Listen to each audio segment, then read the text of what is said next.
Welcome to Acquired Taste, a hip-hop podcast hosted by the world's largest rap group. I am one of those hosts, Figure 8. With me, as always, are... Another one of those hosts, Coda B. I'm Andrew. And another one of those hosts, Young Ned. You guys did it. We did it. I Nailed it. To be honest, Ned did it. was going to say, usually it's me. Andrew goes in the same place every time. Well, now, yeah, right. Andrew is the kind of guy where he doesn't want to be the first person in. You know what I mean? Like, he doesn't want to be before Coda, but he also doesn't want to be last, because then he would be you. So, like, he's always gone in the same place. Just how I like it. Last. Even before Ned was here, I feel like he had to hit right before Coda, but not. I don't want to be last. He likes to be sandwiched in. Middle of the pack. That way the teacher never calls on you. There you go. Welcome to episode 83, everybody. This week in hip-hop history, I have February 17th, 2009, Lil Wayne wins Best Rap Album for the Carter 3. Yeah. There was another Tupac one that I almost did, but we had Tupac recently, and I thought that this one was a little cooler than album drop. Yeah, I feel like Carter 3 could go on the wheel. I know like it's probably over-listened to at this point, but I would have a good time discussing it, I think. Is that one of your favorite? A lot of times we only listen to an album once or twice. You know, once maybe a year ago and then once for the podcast. But I think it would be interesting to discuss an album I have it's certainly not my favorite. Oh, okay. I do think it's probably his most accessible. Is that the one with... Probably help me with a better word than accessible. Is that the baby one? The one where he's a baby? I mean, Carter 4 is a baby. I think Carter 5... No, Carter 5's more him. It's the first baby one. Yeah. I think. It's his, like... I don't know. Most commercially successful one. Yeah, it is. Okay, it does have the baby. Yeah, this is the one I've listened to. Or one of the ones I've listened to. It's a good time. There's for sure some low points that I don't think I acknowledged in 2016 when me and Andrew were listening to that aggressively, or Wayne aggressively, when we were running through the discography. We listened to his newest album, right? For the pod? Yeah. No. Oh! Yeah, we did. Coda gave us Funerals. Yeah. I remember. I think I liked it the most. His newest one's Carter 5, which was objectively bad. Ned liked it for some reason. And I don't know. There was stuff on it. I don't know. Is that the one that had the random Weezer cover? I was just about to say. It even had the Weezer cover, and I liked it. Fuck. That's crazy. Yeah, that's bad. Whatever. Okay. Yeah, we didn't even put that one on the wheel, did we? The 5? No, we all listened to it because like, Carter 5, so a bunch of us bumped it the night before, but it wasn't. Yeah. Yeah. That'll take us to In the News, everybody. First off, Sexy Red remixed Michael Jackson's beat and claims she is the next coming of Drake. I believe Michael Jackson's estate is also threatening to sue her for the Beat It. I think they did. Sample. Oh. The Michael Jackson estate is also allegedly suing. I don't have clarification of that for sure, but I do believe that's happening. It's really bad. It's so bad. Like, dear God, it's bad. Did you hear the clip? I've seen the I've seen the video come across my timeline, and I've just ignored it every single time. It's bad. It's worse than you because in my head I was like, oh, I bet she went just eat it or something like Weird Al, but in her weird voice. That's exactly what she did, but it was still so much worse than I anticipated. I couldn't set my expectation low enough for the ear cheese grating that happened to me. Rough. Yeah, bad. Sexy Red is, I don't think she's that great, especially not good enough to do like a sample that big that the estate would be cool with it coming out. If it's just like a sabotage of that, the legacy of that song, I wouldn't want it up either. In Sexy Red's defense, I see a bunch of people in the comments being like, how dare you disparage this Black King's song like this? And it's like, okay, well, like, he fuck kids.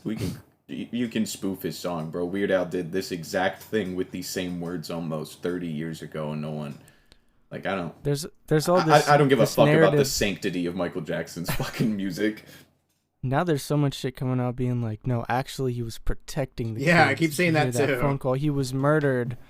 There's so much like conspiracies coming out to try and like distract us from the actual just like itself. Names that are just sitting there. They're like, oh, Kurt Cobain didn't kill himself, which people started saying a long time ago, but now it's so much crazy. Is at 50,000 though. Whoa. That's my favorite meme now, bro. It's like scenes from movies where planets are exploding and shit, and her being like, but the Dow is at 50,000. All right, next up for me, Baby Keem announces new project and tour, Casino. That's exciting. Yeah. Kendrick's on it. I like Baby Keem. I saw some Too Short was on snippets, it, I think, right? I think too. Yeah, there was a Kendrick snippet I got to listen to for sure. It seems like there might be cool. like some sort of little like documentary along with it too. Or would you go to that show? I've seen Baby Keem open for Kendrick with you, I assume. Yeah. Right? Yeah. I mean, you were there? I wouldn't. I don't think I would go out of my way for that. No. It was cool seeing him open for Kendrick, but I think part of it was because we knew the chance that Kendrick could come out during that song. I think you removed that chance, and I don't give a fuck. New album's cool though. Yeah, for sure. Yeah, I'll listen to it. Lastly, for me, J. Cole's The Fall Off sells 290,000 first week. I'm gonna be honest, I was kind of surprised. Just in 2026 that we're still pushing 300,000 first week is tight. Not that I thought J. Cole couldn't do it. It's just like, fuck, he still is. Yeah, he sure is. I feel like I don't know. I don't know. I wasn't really surprised, and the numbers don't really mean anything. I feel like so. I feel like it's even harder to gauge what it means since the rules around streaming and YouTube and all those things continue to change. Yeah. I don't necessarily know what first week sales means anymore. That's what I'm getting at is like I feel like it doesn't really mean much anymore. Speaking of Epstein.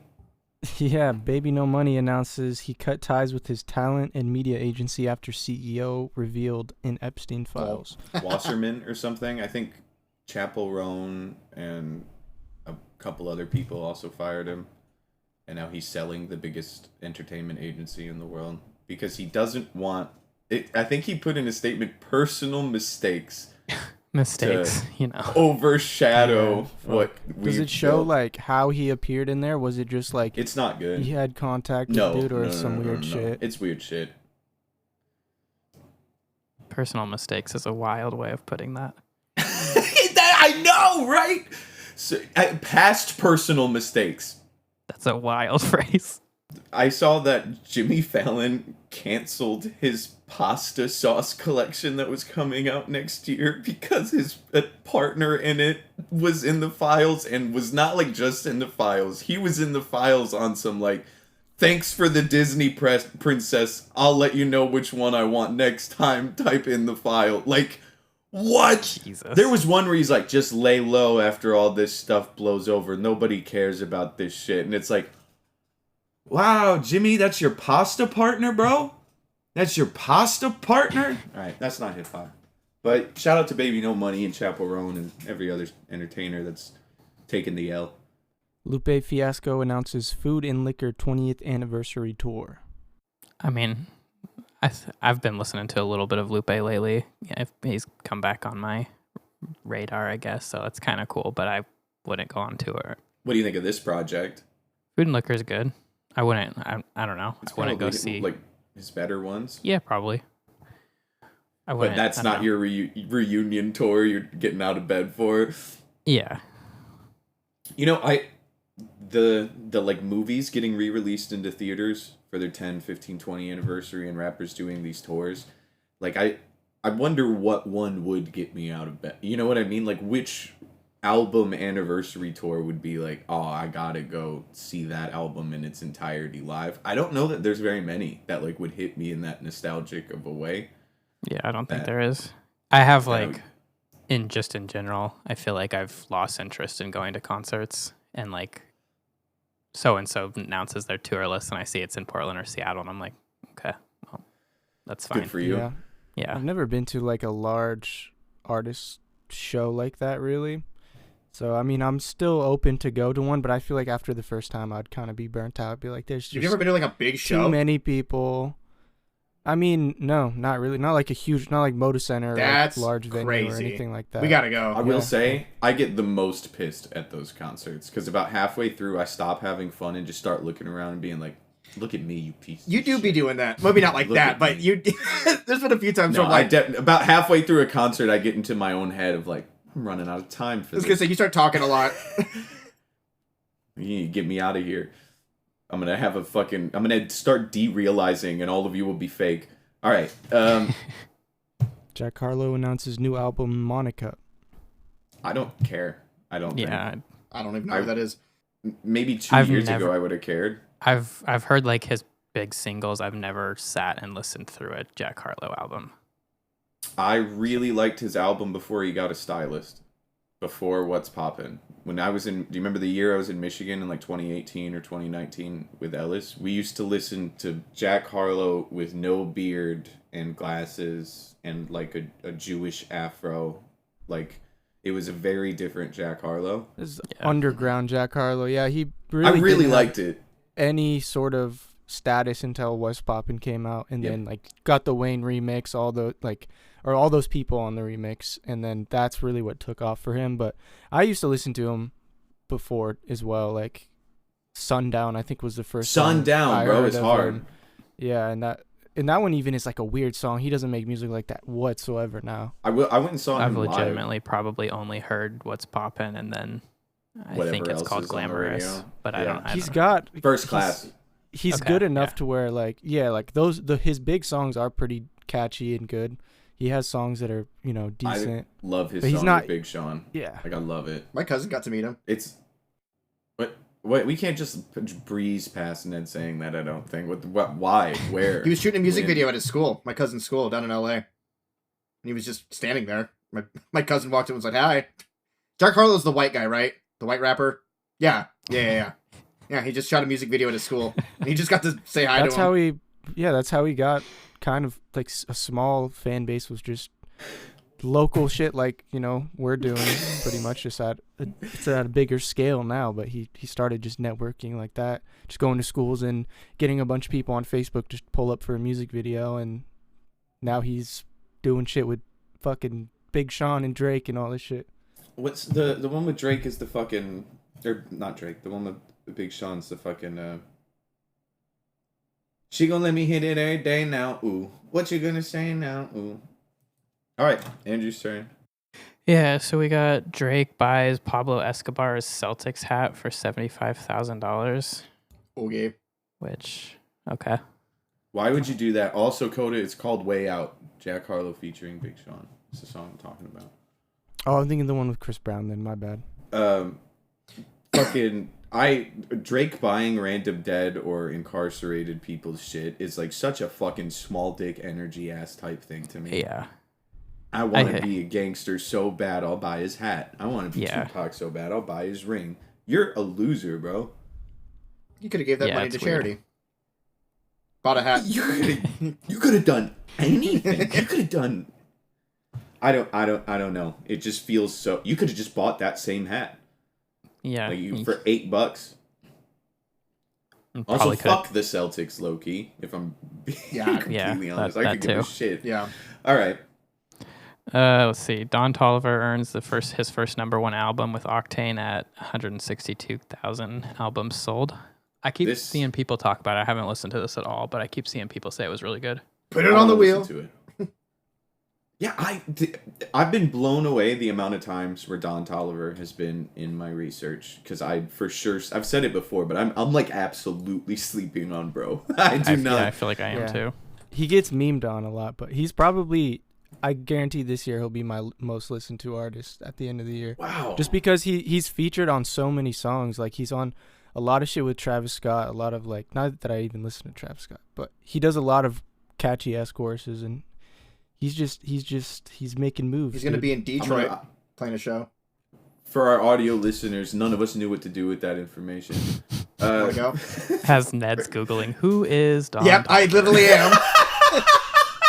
He's not. He's memed on a bunch. I'm surprised you haven't seen any of the memes. I do not recognize him. Show me. Oh, that's great. Show me these memes. Yeah, I've never seen this guy before. It's pretty much like people do with Jay-Z. People are just like, damn, bro is ugly, but he can sing. He is a little ugly, isn't he? This, off topic, this just reminded me. I went through and made a folder of every reel I've made for all Antelope Fisherman content, and there's like 300 reels in it. And I was just skimming through them, and randomly Ned saying, "Is Trippie Redd the one that looks like Greta Thunderbird came up, and I was like, fuck, this guy Ned is actually insane. Autism. You were right though. I think that's what makes it insane. That meme picture. Oh, disgusting. Let's see. Last up for me, we've got Shaq said that Jay-Z and Nas didn't charge him for features, which I'm sure. I don't think I realized that he had Jay-Z and Nas features, but I looked it up and he for sure fucking does. That's crazy. Does Shaq rap or does he just DJ? No, he raps. Oh, okay. He raps. Kinda. Enough that he's for sure on beat, but it feels like he doesn't want to be. To me, is what it always sounds like. I also feel like that's not surprising to me because I feel like that's just one of those things where it's like they probably know each other because of just they're all so famous, and then like it's probably just like Shaq's like, hey. Can I get this? And they're like, yeah, sure. I can't get that deep. I can't. They should have charged, bro. Fuck it, Shaq. Get some money, He's dude. got the bread. Yeah, he'd charge us. He's got that icy hot money.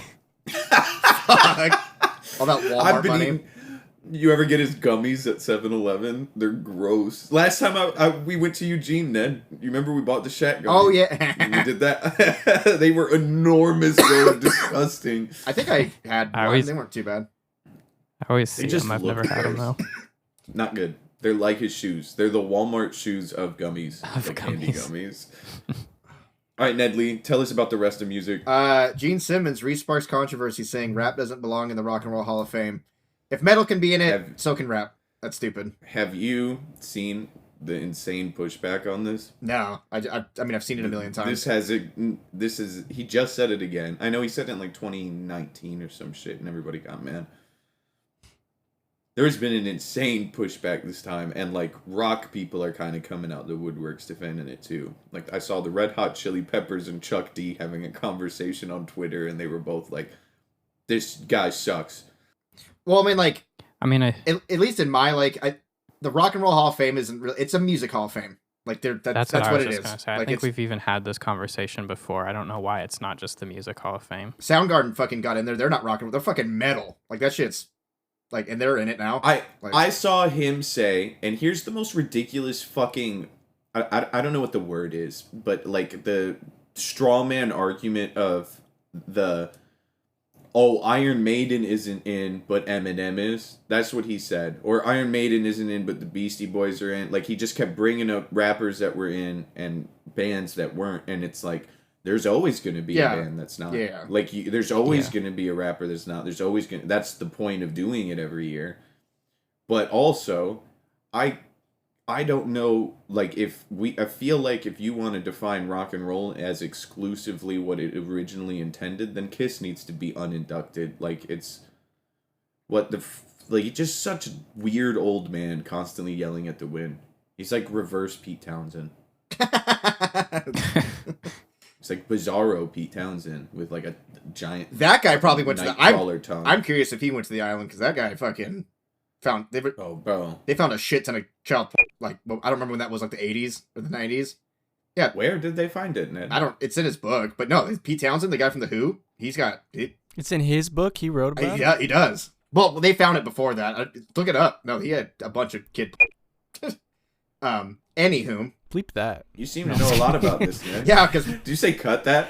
No, I said bleep that. Oh. No. Not a good guy. Yeah, I'll probably have to delete bad some guy. of that just for algorithm purposes. Don Bracco, I don't know who that is, drops new single featuring Nickelback, Nightmare Tripping. I was hoping you knew what the fuck those words meant. What? That's the first time those words have ever been together. Don Bracco. Mm-hmm. And Nickelback and Nightmare Tripping. That's a crazy... yeah. I just saw that and was hoping you knew what that was. Nope. And just Nickelback hopping on some random track. Oh, is Don Bracco a rapper? Maybe it's fire. I don't know. I'm looking it up right now. Read your last news. Oh god, I was looking it up too. Melvins and Napalm Death announced collab band and new album. I saw that. Not a fan of Napalm Death, but I like the Melvins. I don't know what that's gonna sound like. A lot of people are doing collab bands. That's what I've noticed this year. A lot of people are like, you know what? Let's start a fucking collab. It is going to be really heavy. Let's combine forces. If I had to guess, I'd be cool if it was like heavy, like Napalm Death, but like the odd time signatures and weird shit like Melvin's. That'd be kind of a cool mixture. Sure. I don't know what it sounds like, but I'm imagining it, and it sounds I should put really a good now. Melvin's album on the spin wheel. The shit's good. Don Bracco is an innovative duo that merges elements of metal, post-hardcore, and electronica. They're like two young-ass dudes featuring Nickelback. It's their number one song right now. That's wild, bro. Yeah, no idea who these are. Shout out to featuring. Hey, they're also on tour. Where are they going? Are they going to be? No. Are they going to be in Detroit too, Ned? No. So that none of us can give a fuck about Everyone's on tour, man. You can look up. Hey, let's go see him in Nuremberg, Germany. You want to go there? June 5th, baby. No. Or Warsaw, Poland. Let's do it. Hell yeah. That takes us to game time, I believe, doesn't it? Yes. It does. Who'da thunk? Okay. Who'da thunk? So, here's how we're gonna go. It's a new game. This game sucks. Coda, I've been waiting weeks to fucking do this. I've been waiting. I'm hyped. Okay, so this game is point-based, and Ned doesn't have his fucking phone. Here's how the game's gonna work. I have movie, soundtracks, and scores. I'm gonna read the track list from these soundtracks, and you guys, by the end, have to message me a guess of what the movie is. Depending on how far down the track list you guess, is how many points you'll get. And once everybody sends in their guess, it's over for that round. So say there's 15 songs and you send me a guess on track 2. You get 13 points. Say you guess on track 15, you get 1 point. So it deducts points the further down it goes? Yeah. It's not deducting them necessarily, it's just less that you're available to earn. And you get none if you're wrong. Yeah. I get it. You only get one guess each. Okay, are you guys ready? Yeah. I'm going to do the first one. All right. And here we go. First film. How to Survive in South Central. Track 2. Just Ask Me To. Track 3. Mama, don't take no mess. Track 4. Growing Up in the Hood. Track 5. I don't know if I... Just a Friendly Game of Baseball. I sent you one. I don't think that's right. Yeah, you sent me one. I marked where you're at. Does that mean I can't guess again? Nope, you're out. I messaged you. Track 6. Me and You. Track 7. Work It Out. I'm not going to have a guess. Track 8. Every Single Weekend. Track 9. Too Young. Track 10. Hanging Out. Track 11. It's Your Life. Track 12. Spirit. Track 13. Septembro. Track 14. Black on Black Crime. Okay. Andrew, you have a few seconds if you want to send something. I literally just guessed. I didn't even... I guess too. I don't... I hope we have the same guess. Okay, so Andrew on track 15 or 14 sent me Home Alone. It is not Home Alone. Really? That's a crazy. Good guess. Ned on track 5 sent me Friday. It is not Friday. Damn it. Coda on track 4 sent me Boys in the Hood. And it was, in fact, Boys in the Hood. 10 points, Coda B. That's... But me and Andrew... Right. Still never even seen that fucking movie, dude. Let's go. What the fuck, I just heard you say growing up in the hood, so I was like, this has to be Boys in the Hood. All right, well, you kind of suck for that. I want to give someone points who's seen the movie. All right, either way. Oh, too bad, bitch. That's not the game. What? Give my points to Ned. Fuck it. No. So, this one, I will say this. We're starting backwards for a reason of the first song kind of spoils this one a bit too much. So we're going to start at the last track on this one and work our way up. Track 15, I Heard It Through the Grapevine. Track 14, Hoochie Mama. Track 13, Blast It If I Have To. Track 12, Coast to Coast. Track 11, Superheroes. Track 10, I Want to Go Next to You. Track 9, Mary Jane. Track 8, You Got Me Wide Open. Track 6, Take a Hit.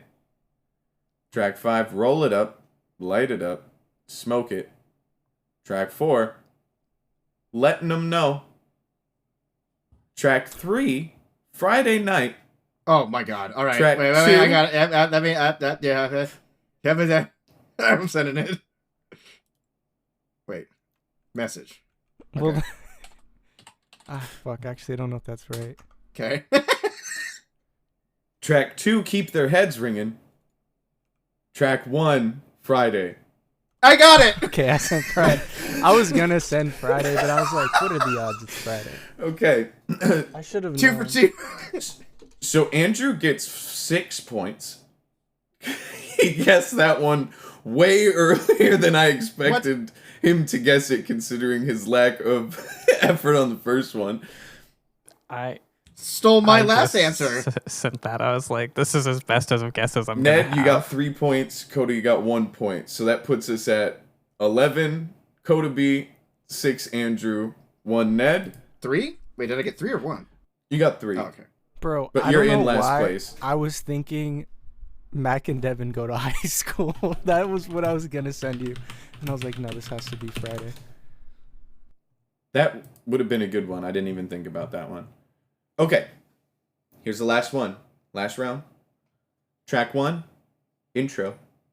Track 2, Mighty O. Track 3, Peaches.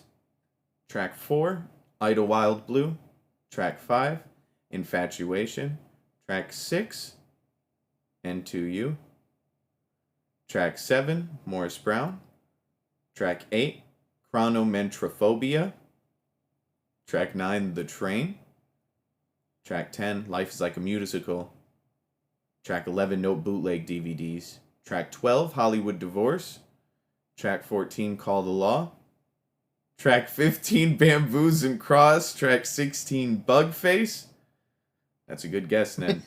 Track 17, Makes No Sense at All. Track 18, In Your Dreams.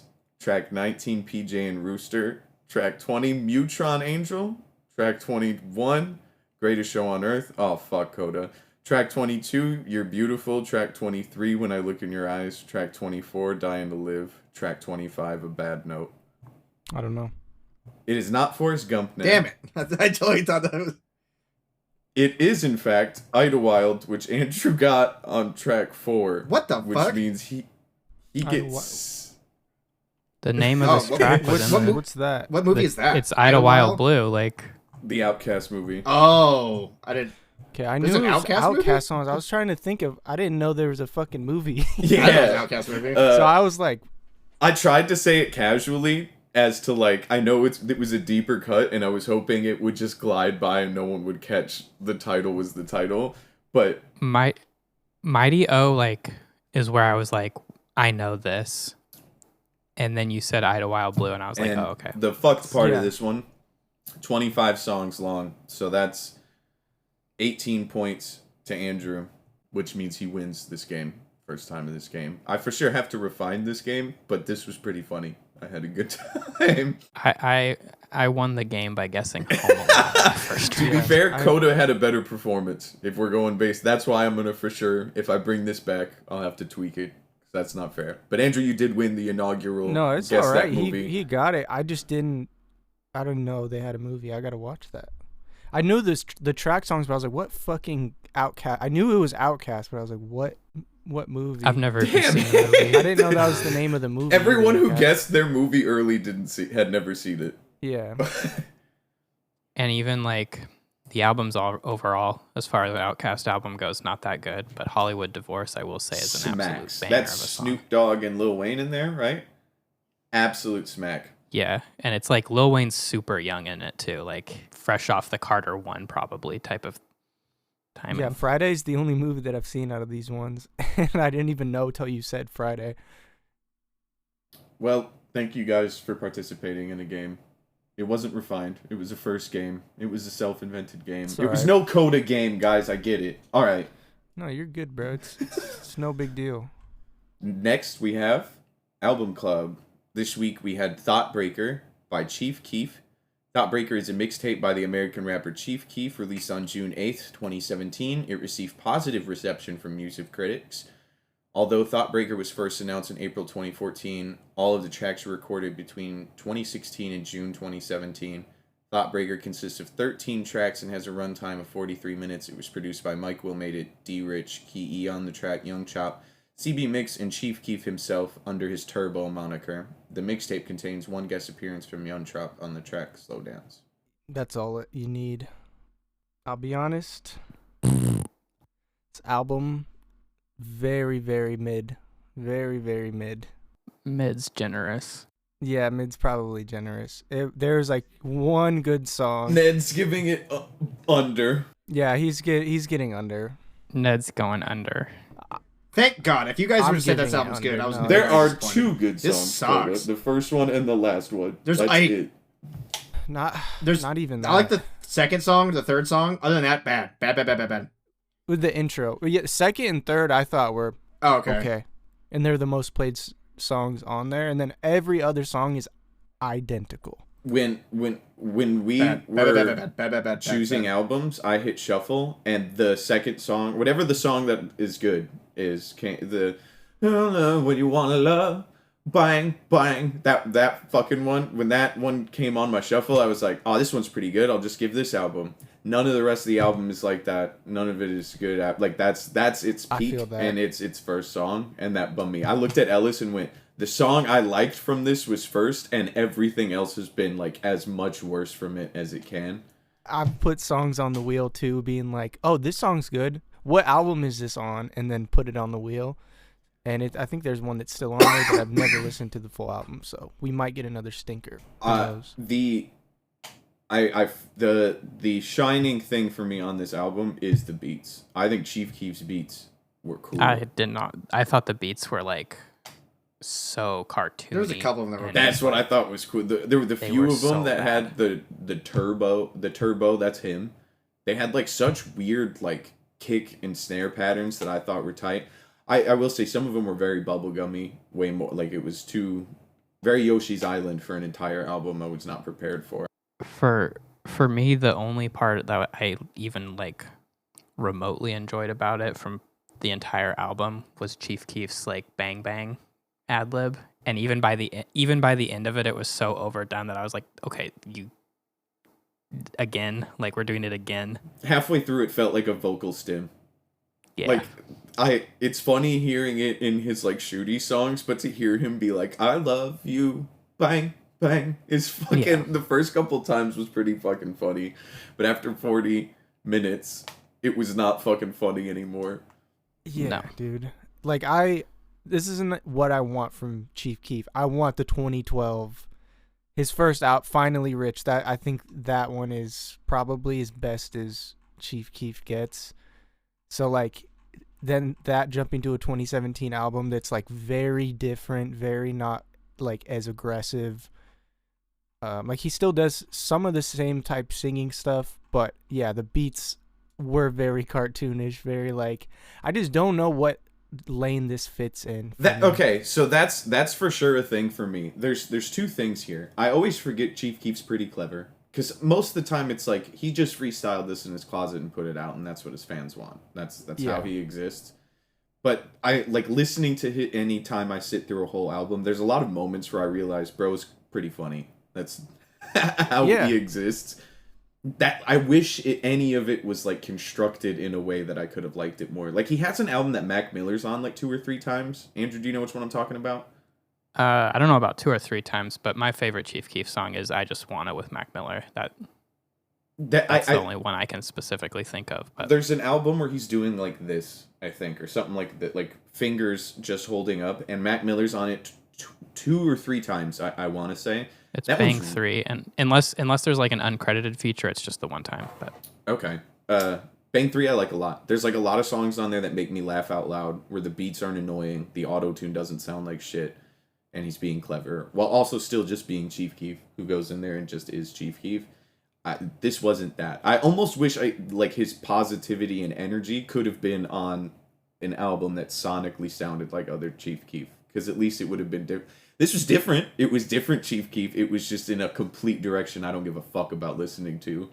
Yeah, it was bad. He actually has a lot of albums out. I didn't realize that, but he does have a huge catalog. Yeah. So maybe his 2012 shit isn't his best. I just haven't heard any of the other stuff. And that's what I know him from, obviously, like Love Sosa, Hate Being Sober, fucking Hallelujah, like those songs. Holy Chief shit! Keef's probably a guy you could make 100-song playlist of songs you actually genuinely like, but you'd have to surf through 400 or 500. And that's what Chief Keef fans like doing. They like cataloging and finding what they do. And like, I think everybody kind of has a different Chief Keef song that they like. Andrews likes the one with fucking Mac Miller. I like the one where he forgets his lyrics halfway through and goes something, something, something, and then a bang, bang. Like, it's from that same album, and it makes me laugh so hard every time. And like, to your point, in general, I do like Chief Keef, but this album's not it. Did he do stuff with Kanye? Probably, because they're both from Chicago. Kanye remixed I Hate Being Sober. Or he was signed to Good Music for a brief moment. He's on one or two of the Good Music group songs, I think. Chief was using that bear logo that looks like, remember when Kanye was using that bear for a minute? Oh, okay. Because he's using the same thing. It's like that bear with the weird red eye. I would just assume they've collaborated in some regard, like, because like I said, they're both from Chicago, so it's, I feel like all the guys from that Chicago scene just kind of have overlapped in some regard. I feel like Kanye's on a remix of one of the early songs. Like, I can hear a Kanye remix of the beat in my head. I just don't remember what it was. You like how Chief Keef still looks 14 and 40 at the same time? Like, it's impressive. What a brick wall of a human being that guy is. Oh yeah, there it is. Nobody. It's the song Nobody, which it has the bear logo. If I saw Chief Keef right now, I would tell him I loved this album. But as we get towards to where we're going to rate it, I didn't really love this album, man. I'm sorry I put it on the wheel. I stand by the I Don't Want No Scrub song as entertaining. It was the one I based this wheel selection on. It's the second song. The intro I'm not counting as song one. The track 2 is what I'm discussing. Yeah. There's like a few moments where like his lyrics are better than what's around it. Or from like his earlier shit. Like he's obviously progressing lyrically as an artist from what I've heard before. But I couldn't care about it because it just doesn't, it's not appealing. A lot of it is the same. Yeah, what's the environment for it too? I think you said that of like, what's the I just don't know where to put it. Like, it says emo, rap, and drill, which it doesn't even feel Wikipedia. Emo. It not drill for sure. So it's like neither one of those genres. It's like cloud rap type. I don't know. It is very 2017 era though, so it makes sense. Like that is what people were kind of going for, and it didn't always hit. It certainly did not always hit. All right, are you guys ready to give this thing a number? Yes. Yeah. 3? Yeah, I was gonna say like a 3 or 4. I was gonna give it probably like a 5, because it's not terrible music. We've had bad albums, but this one is just, I'm never gonna listen to a single song on here. 3.5. I had this in my library for some reason already, and I'm probably gonna remove it from my library just so I don't have a bad shuffle day. Hey, something productive happened from this thing. You realize something didn't have to be there. Yeah. Yeah, look at that. I'm gonna give it a 4.5. Wow, Ned gave it a higher score than me. That's crazy. I think I gave who's that guy I really hate? Yeah, I think I gave Polo G a 4. So this could do a 4.5. It's not quite. Polo G makes my balls hurt. Polo G is kind of ill. like Chief Keef's kid. To be honest, this album sounds like it inspired Polo G's career. Yeah, and even that, the Polo G album we listened to was better than this, for sure.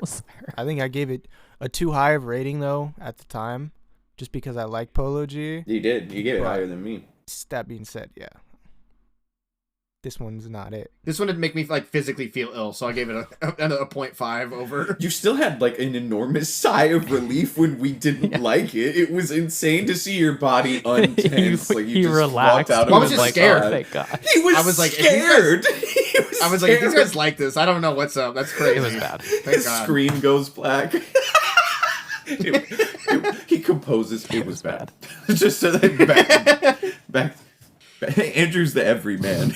We need him to hold it together. Whoa, Ned, don't do that. You like that? No, I don't like that. That was weird. You were like, fuck, stop doing that. All right. That takes us to submission song. We got this one from Grim Jim over on the book. I don't remember the exact name of the song. It was called Megahertz by Copyright and Aerosol. What'd you guys think? It was dope. Actually liked it. Yeah, I liked it. I liked it a lot, actually. I did too. When it first started, it was like it came out fucking 5 months ago, and how they time traveled to 1992 to make that is wild. I still can't like exactly think of what, but it really reminded me of some, like, you know, obviously probably just the 90s like influence on it. Yeah, I was nostalgic for something I had never heard before, which is unique. That's a good way of putting it. I think the audio was okay. Like, could have been better. The mixing was okay. Again, that's what I meant. Is it sounds like it was recorded in 1990. Like, it very much so. I felt like it was a part of the aesthetic. But yes, I would sonically prefer. Yeah, I think we're just used to like the current standard of mixing now. But like, I kind of like songs that are trying to appeal to that. Yeah, it has an aesthetic, exactly. And I think it matched that really well. And there was also some good bars in there. Like there's a few times I was like, oh shit, that actually hits. Like the way he ended it. That first verse. Yeah, the first verse was right. Great. The first verse was fucking was awesome. And then I think really good. Whoever's featured on it or the second verses still did good, and it did good job keeping up with the pace and everything. Mm-hmm. Didn't feel like it reached or tried to be something that it was. Like it's just a good, hip hop song. And it sounded like Grim Jim, the guy who submitted it, was just yelling on the intro and interlude of the song. And they kept shouting him out throughout. So shout out Khaled. Grim Jim for sending it in. Yeah, this was one of the coolest songs we've had in a while, for sure. Yeah, I think we went through a string of stink. Yeah, very unique. That's the next album. String of stink. That's when Ned puts a tampon in his butt. Okay. That'll I don't need underwear. That'll take us to please send another one in, actually. Let me say that, www.acquiredtasteaf.com, or send it to our @gmail.com if you'd like to just email it. But that was a really good one. That was cool to listen to the whole time. There was a lot of stank face that occurred. That takes us to the Fish song. This is the newest Fish song. It released on the 13th for our forthcoming album, No New Friends, which will be out. If you're listening to this when this podcast comes out, it'll be out in like 15 hours, I think. So if it's after if you're listening to this podcast and it says 1 day old or older, the album's out. Go listen to it. But this is the single, I'll Wear Something Nice, featuring Kennedy XOXO. It's got me, Coda B, Ellis, Jan Slam, and it's produced by Token, Coda, and Ellis. We're going to play a clip of that right now. And I'll wear something nice. I'll be your sacrifice. 'Cause I think that's the only way you'll like me. Now there's no turning back. I left it all in the past. I gave you all that I had, but it's not enough. Spending all of my cash, memories turn to ash. We burn it way too fast not to fall in love. I just can't see myself without you. And we're back. We're fucking so back, guys. What did you... New album coming out, coming soon. New album. It's a good change of pace. I kept seeing you guys post this, and I hadn't listened to it yet, so this was my first time, and good stuff. Different for sure, but good. Yeah. Hyper Thank pop. you, Sandy. It is a very change of pace, because not only was like mixing this, it wasn't a challenge. It was interesting mixing Ellis onto this track, because he doesn't rap like this. Me and you sometimes rap like this, but not to this. And it's not even rap. You can't even really call it rap. It's like pop. I mean, we have some bars in there, I guess, and we try to be catchy or whatever. But yeah, it was a lot of fun to make.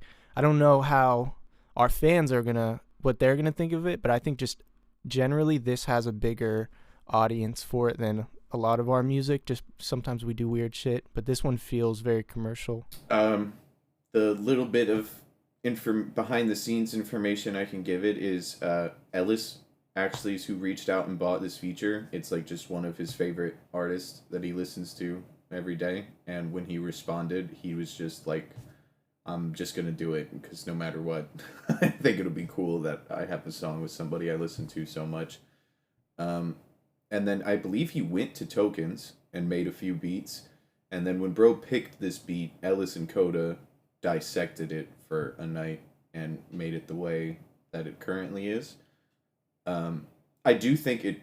I don't want to say it necessarily sonically sets the tone for the new album, but I mean, we've talked about the Fish Tank at length on here. We don't really. I think we've made it through every Fish Tank song pretty early, so we haven't listened to something from there in a long time. But it's very cartoonish and childish and immature by design. This one is not. It for sure has the air of the Fish around it, but I would say, Andrew's probably heard, this is all of the new album that he's heard, other than his own voicemail, which he probably hasn't heard other than I was going to say, I haven't, other than when I said the words, I have not. Yeah. There's no way for me to go listen to that again. It's more of down for the show? Vulnerable song. What? Are you coming down for the show? No. Oh. No, absolutely not. Boo! You think if he was coming down, that wouldn't have been discussed at some point that we were doing something? I don't know. That's what I was asking. But you should come to the show February 21st. Yeah, good segue. We're celebrating No New Friends, 10 years of the Antelope Fisherman. I do want to say, this episode of the podcast, if you're listening to a day it comes out, tomorrow is the 10-year anniversary of the Antelope Fisherman. Absolutely bonkers that we're here doing this. We're getting old. Still, yeah. As Gareth illustrates in the first track of the new album, we have aged. And I do think the new album shows that. If the first album was the introduction to a bunch of idiot kids who got along, then this one is how much they've grown since then. And it's I'm pretty excited about it. And that brings us to the spin wheel and the end of this episode of Acquired Taste. I'm going to open up the submission song. Though, while I'm doing that, what is NBA tanking? Tanking? You've never heard of tanking before? Never in my life, but it's when teams purposely lose to better their chances at a top draft. Oh, that's so funny. Me and Kevin were just talking about this shit the other day. It's everything in my entire feed, and I Googled basketball, and it was every single news article just from Googling basketball, and I was like, I'm just going to ask Andrew. Yeah, it's kind of the buzzword right now in the NBA, because the Utah Jazz, who have been tanking the last few seasons, have been doing it pretty aggressively this year, and there was a game where all their starters, they just didn't play in the fourth quarter, and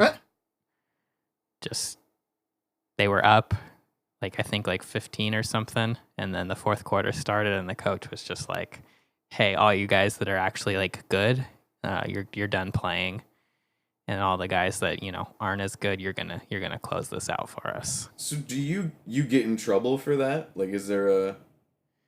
I mean, they did get fined $500,000. The thing is, Jesus Christ, that's chump that's change. Nothing to a team. That's nothing to an NBA owner. Crazy though. But the thing, this is the first time a team's been punished to that level. The thing is, it's hard to prove, because the players aren't going out there and trying to lose. No, the coaches are. In most situations, the coaches aren't trying to lose. It's the management and the ownership putting together a team that is not competitive. And, so the Blazers were tanking the last handful of years. And it wasn't necessarily the coach going out there and trying to lose games, and the players that were playing weren't trying to lose games, but they just didn't have the talent to win games. and that was by design. So that they could get better. So that you can get better draft picks, especially for small market teams like Portland, like Utah, like Indiana, where you're never going to get a free agent to come and sign there. It's just like, that's not going to happen. And so you have to use other avenues to improve and get good. And so do you think the NBA has to fix that? To an extent, I think, like I said, I think it's mostly just a buzzword. I think people like to complain that the NBA sucks now, and I think that's just the popular thing to do. Say that it's rigged or this is happening or something else.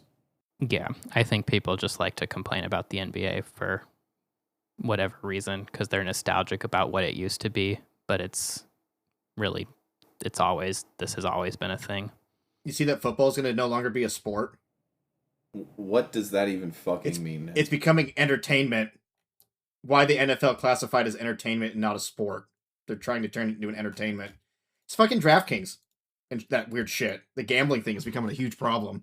The NBA, that's just people are recently bringing that up again. The NFL has always been their like business category has always been categorized as entertainment. That's crazy. Yeah, it is kind of crazy. It's just like it is entertainment.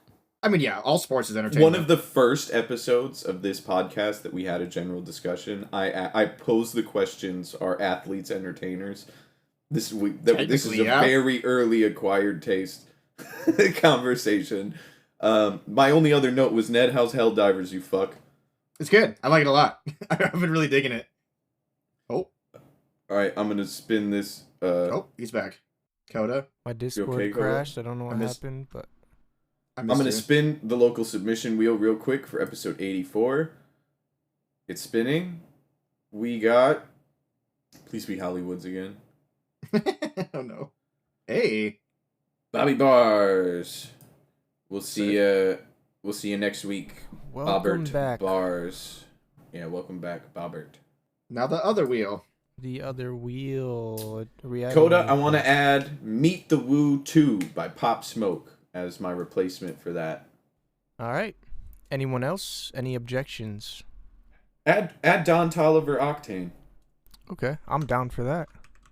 Yeah. We haven't let the podcast add something in a while. Are we gonna should we eventually stop adding stuff so we can get to No, some things were never meant to get to, Ned. Eventually it'll get to them, Or we'll never get to it. Yeah, I was gonna say, there's technically no way. we could eventually never get to something because there will be things we will never get to. I want these lines to be not even legible. I do want too, them bro. to I think that would be so albums. fucking.